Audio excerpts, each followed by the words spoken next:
I'm John David Bruja on location in Fort Williams Park, Maine, standing in front of Portland Head Lighthouse.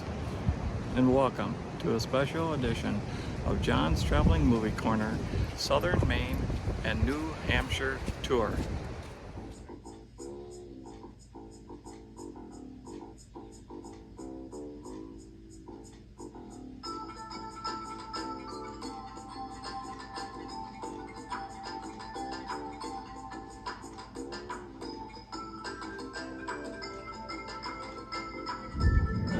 Welcome to another episode of the United States Lighthouse Society Southern Maine and New Hampshire Tour.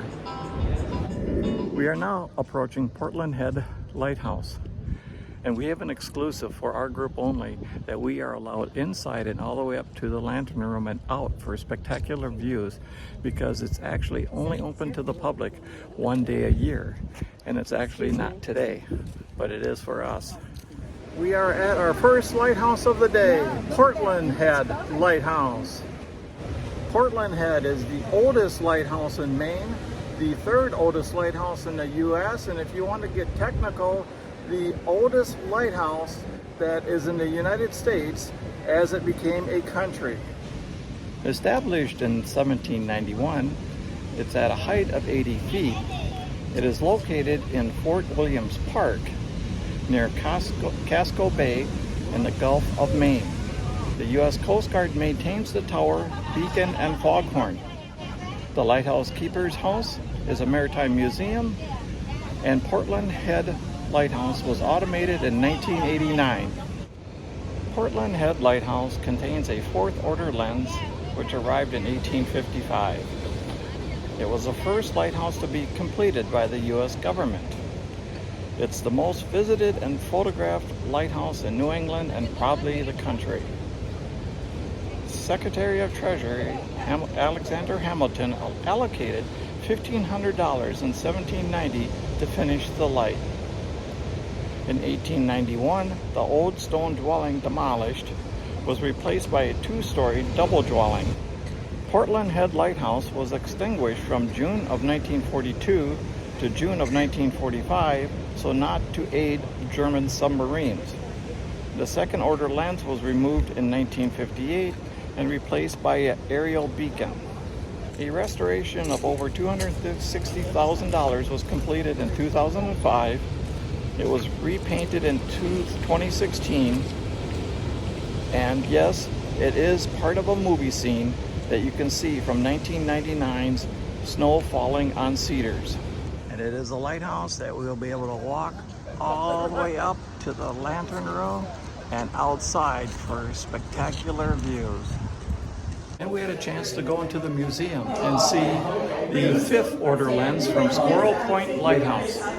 And we also got the chance to see the second order lens from the Portland Head Lighthouse. And in the distance, you can see Rem's Lighthouse. Land was purchased for the light in 1837, but the 40-foot light didn't arrive until 1883. The Burnt Island Lighthouse contained a fourth order lens and was automated in 1963. We are now at our next lighthouse, Spring Point Ledge Lighthouse. It's a spark plug lighthouse. It was established in 1897 at a height of 54 feet, and it was automated in 1960. This is another lighthouse that the United States Lighthouse Society provided an exclusive for the tour to go inside and climb all the way up and out. As we climb Spring Point Ledge Lighthouse, you can tell each floor the rooms are set up as they were back during the time when the lighthouses were actually running. And behind me is the 375mm barrel lens. 7 steamship companies petitioned the Lighthouse Board for better warning beacon. Finally, $20,000 from Congress approved in 1895 and another $25,000 the following year for a lighthouse located here. The Spring Point Ledge Lighthouse and others would be discontinued on May of 1898 after the Spanish-American War outbreak.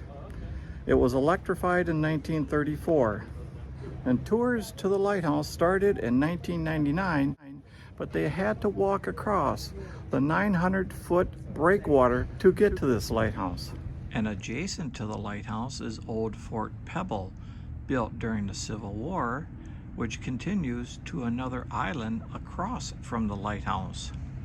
And just to the left of Spring Point Ledge Lighthouse is Fort Gorges.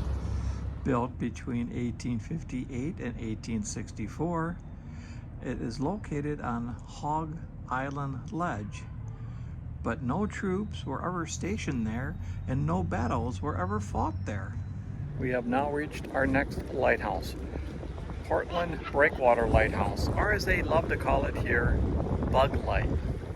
Bug Light was established in 1855, and the current octagonal wooden tower was built in 1875 at a height of 25 feet. It's one of the smallest lighthouses in Maine. It was automated in 1934 and deactivated in 1942, and it contained a 6-order lens. A breakwater was constructed starting in 1836 and ended in 1838 at 1,800 feet long. A beacon was to be placed at the end of it, but it never arrived. An extension of the breakwater came in 1872 and finished in 1873.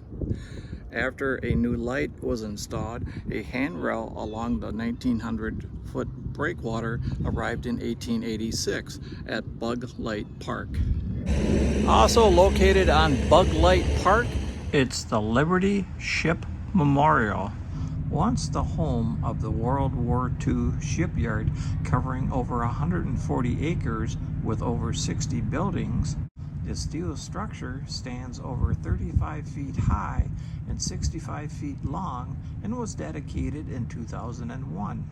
Also located on Bugs Light Park is Cushing's Point House, home of the South Portland Historical Society Museum and Gift Shop. Well, we are ending our day in Booth Bay Harbor to board the Balmy Days cruise to take a 15-minute boat ride over to the island to see our last lighthouse of the day, Burnt Island Lighthouse. Well, we safely arrived to Monhegan Island to see our last lighthouse, Burnt Island Lighthouse. It arrived in 1821, making it the second oldest surviving lighthouse in Maine, and technically the oldest untouched lighthouse in Maine. It's got a height of 30 feet and it was electrified in 1961, which makes it one of the oldest lighthouses in the country to be electrified. And it was automated in 1988, making it one of the last ones to be automated. In May of 1821, officials at Booth Bay Harbor and owners of coastal vessels demanded a lighthouse. A few days later, the U.S. government purchased the 5-acre island for $150, and then $10,500 from appropriation funds was given for this and 2 other lighthouses. The conical tower was built of granite and lined with brick, with the tower's base walls 4 feet thick. In 1857, a new lantern room was atop the tower for a 4th-order lens. A boat and oil house was added in 1880 and 1899 respectively, and in 1988 it was just one of 11 staffed lighthouses in the U.S. Now it serves as a living lighthouse. In 2020, the tower was restored and the 1850s keeper's dwelling was refurbished to the way it was back in the 50s. And in the distance, Cuckold's Lighthouse. What a way to end the day. Our 4th lighthouse. We had a chance to see 4 of them today. We got to visit all 4. We got to go inside and all the way up to the lantern room and outside for some wonderful views, thanks to the volunteers and staff at all the lighthouses and the United States Lighthouse Society tour guide for setting up these arrangements. Well, it's a new day and it's a new location. We are in Rockland, Maine, and we are at the Maine Lighthouse Museum, which has one of the largest collection of Fresnel lenses. But as you can see, there is so much more to see here with a plethora of different artifacts. It opened to the public in 2005 after Kenneth Black, the nation's foremost lighthouse preservationist, combined his collection that was displayed at Shore Village Museum. Additional artifacts from the American Lighthouse Foundation merged with Kenneth's in 2007. And it wasn't just the Fresnel lenses they have at the Maine Lighthouse Museum. They have the Ladies of the Light, they have the Lighthouse Keepers of Maine, and they also have the floating lightships lighthouses of New England. And when we were standing inside the Maine Lighthouse Museum, I looked out the window and in the distance I could see the Portland Breakwater Lighthouse. So I walked down to the dock and yes, you can see it in the distance there. And we will be seeing it hopefully tomorrow on our 8-hour cruise. Well, we've reached our next lighthouse, Owl's Head Lighthouse, established in 1826 at a height of 30 feet, but the current one behind me came in 1856, and that's a 4th order lens that you see. Owl's Head Lighthouse is located near the entrance to the Rockland Harbor, and it was automated in 1989. And according to Coastal Living magazine, it's one of the most haunted lighthouses. At a cost of over $2,700, Owl's Head Lighthouse is situated on 17.5 acres of pine-covered heartland. And it's not just the lighthouse keepers that take care of the lighthouses. They also have fog dogs. And there is one here, Spot, who even has a book written about his many adventures. In 1852, a round 24-foot tall tower replaced the stone tower with a new 1.5-story keeper's dwelling. In 1903, a 60-foot covered way was placed over the stairs from the oil house to the lighthouse. Then 3 years later, another 100 was added so it could reach the dwelling. It was removed in 1932. The Coast Guard still continues to use the keeper's dwelling. It was the 7th straight lighthouse on this tour that we had total access inside and all the way up to the lantern room for great views of Penobscot Bay and the state park. And if all goes as planned, we should see this light also by the water on tomorrow's 8-hour cruise. We are now at Owl's Head Transportation Museum. It started in 1974 with conservation, preservation, demonstration, and even operational are all key factors for the over 150 antique automobiles, aircrafts, bicycles, motorcycles, and more. We are at our last lighthouse of the day, Marshall Point Lighthouse, also known as the Forrest Gump Lighthouse. That's right. Tom Hanks filmed here in 1994, ending his cross-country run at this particular lighthouse. Marshall Point Lighthouse was established in 1832 of rubble stone, the current one in 1857 at a height of 31 feet, and located at the entrance of Port Clyde Harbor. It was automated in 1971.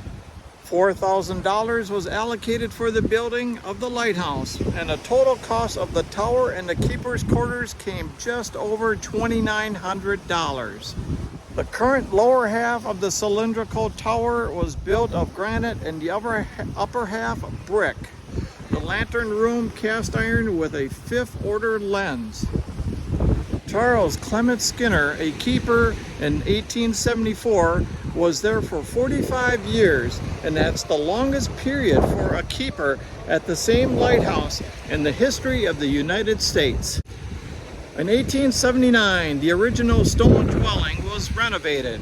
A new barn and fuel house arrived in 1891, a boathouse a year later. A bell tower was added in 1898. A replica of the barn was rebuilt in 2019. The original one was demolished in 1971. After 1986, the keeper's house was restored with the first floor turning into a museum and the 2nd floor for rental property. The walkway from the tower to the shore and the exterior of the tower was restored in 2017.